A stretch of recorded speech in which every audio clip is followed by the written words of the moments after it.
दोस्तों, Messi edits की एक और रोंगटे खड़े कर देने वाली वीडियो में आपका दिल से स्वागत है।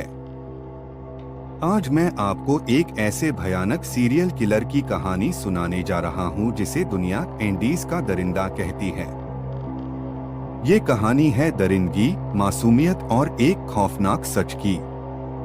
बात है साल 1980 की, जब इक्वाडोर के एक छोटे से बाजार में 12 साल की एक मासूम बच्ची अकेले कुछ खाने का सामान खरीद रही थी। तभी एक अजनबी शख्स उसके पास आया और उससे ऐसे बातें करने लगा जैसे वह उसे जानता हो। लेकिन दुकानदार को कुछ अजीब लगा। उसने आवाज लगाई और कुछ ही देर में लोग जमा हो गए। लोगों ने उस शख्स को पकड़ लिया और पुलिस को बुला लिया। पेड्रो ने खुद कबूल किया कि उसने अब तक 300 से ज्यादा बच्चियों को बेरहमी से मार डाला है।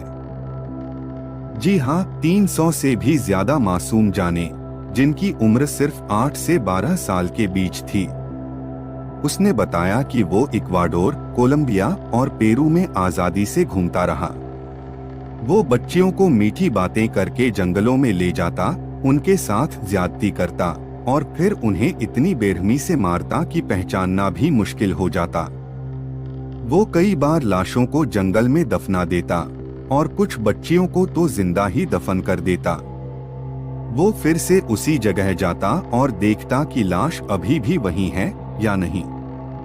सबसे डरावनी बात ये थी कि पेड्रो ने कहा, मैंने कुछ गलत नहीं किया, मैंने तो उन बच्चियों को जन्नत भेज दिया है।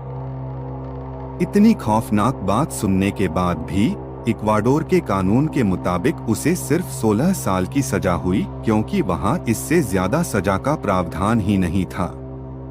14 साल बाद अच्छे व्यवहार के चलते उसे रिहा कर दिया गया।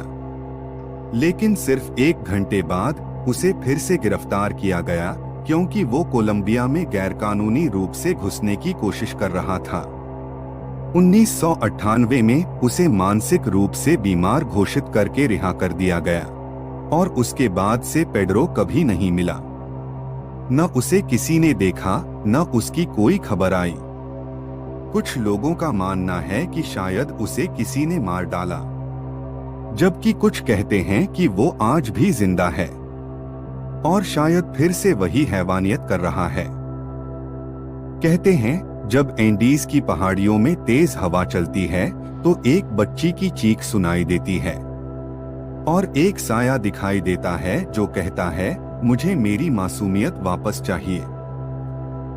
तो दोस्तों, ये थी उस दरिंदे की सच्ची और खौफनाक कहानी जो इंसान के रूप में एक हैवान था।